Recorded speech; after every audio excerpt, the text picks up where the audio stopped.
আজ আবার আপনাদের জন্য লাভ ক্ষতির একটি অঙ্ক নিয়ে চলে এসেছি। এটি 2025 সালের রেলওয়ে এক্সামে এসেছে।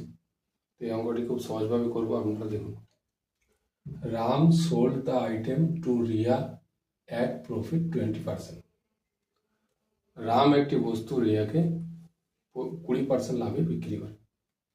Riya sold the item back to Ram at loss 25%, এবং সেই বস্তুটি রিয়া রামকে আবার পুনরায় 20% লসে দিয়ে দেয়। What percent profit did Ram make in this transaction? এই দুইবার বেচা কেনাতে রামের কত পার্সেন্ট প্রফিট হয়েছে?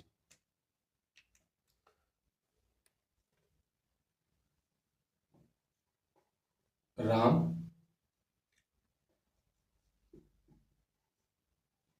রিয়া,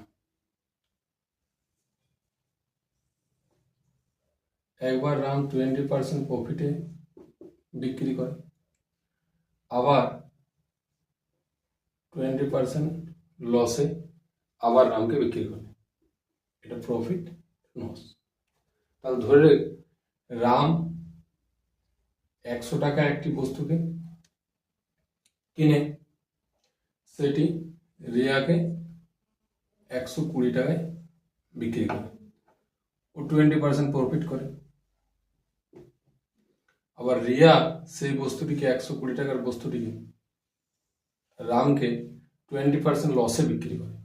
মানে 120 লস মতলব 20% মানে 80%।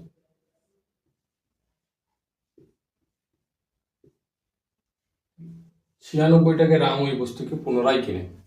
রামের সিপি ক্রয় মূল্য কত ছিল? 100 টাকা। তাহলে রামের এখানে কত প্রফিট হয়? 4%, 4 টাকা। তাহলে 4/100 গুণ 100,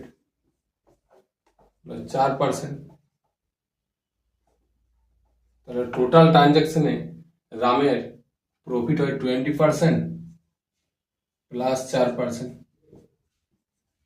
24% টোটাল প্রফিট। যদি অঙ্কটি ভালো লেগে থাকে তাহলে পেজটিকে ফলো করুন এবং লাইক শেয়ার করুন।